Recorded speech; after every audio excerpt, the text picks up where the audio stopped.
बहुत समय पहले की बात है। राजगृह नगरी का समय था। बुद्ध उस समय अपने शिष्यों के साथ बिहार में ठहरे हुए थे। उस नगर में सुदत्त नाम का एक युवक रहता था। देखने में सुंदर, पढ़ा लिखा और कर्मठ था, लेकिन जीवन ने उसे बार बार चोट दी थी।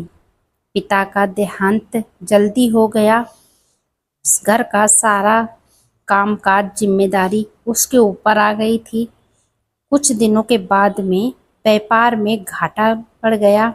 वह और दुखी हो गया कि अब हम अपने जीवन को किस तरीके से चलाएं।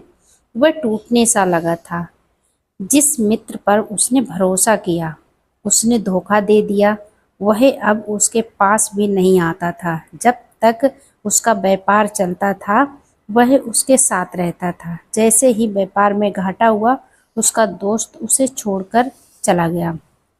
और सबसे बड़ी चोट तब लगी जब उसकी पत्नी उसे छोड़कर किसी और के साथ चली गई। अब सुदत्त बिल्कुल टूट गया था। वह नहीं सोच पा रहा था कि उसे क्या करना चाहिए। वह बार बार सोचता, इस जीवन का क्या अर्थ है? मैं क्यों जीऊं? जब सब छूट ही गया तो जीने का क्या लाभ? धीरे धीरे यह विचार उसके मन में घर कर गया कि आत्महत्या ही मुक्ति है। अब मेरे पास कुछ नहीं बचा है। मैं जीऊं तो किसके लिए जीऊं? मैं क्या करूं?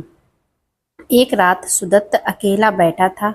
उसके सामने नदी थी। मन में विचार आया, इस जीवन का बोझ मैं और नहीं ढो सकता।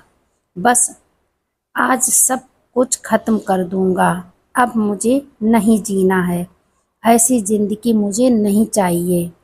मेरा इस दुनिया में अब कोई नहीं बचा है जिसके सहारे मैं जीऊं। अब मेरे जीवन का भी कोई मकसद भी नहीं रहा है। मुझे तो अब मर जाना ही चाहिए। हाँ हाँ, बिल्कुल मुझे मर जाना चाहिए। इस जीवन को नष्ट कर देना चाहिए। उसने पत्थर बांधकर नदी में कूदने का निश्चय कर लिया। आंखों से आंसू बह रहे थे और ओठ बुदबुदा रहे थे। हे भगवान, मैं बहुत थक गया हूँ। मुझे कुछ नहीं समझ में आता है। अब मेरे सामने सिर्फ आत्महत्या करना ही बचा है। उसी समय बुद्ध अपने शिष्यों के साथ नगर में भ्रमण कर रहे थे। बुद्ध ने अपनी प्रज्ञा दृष्टि से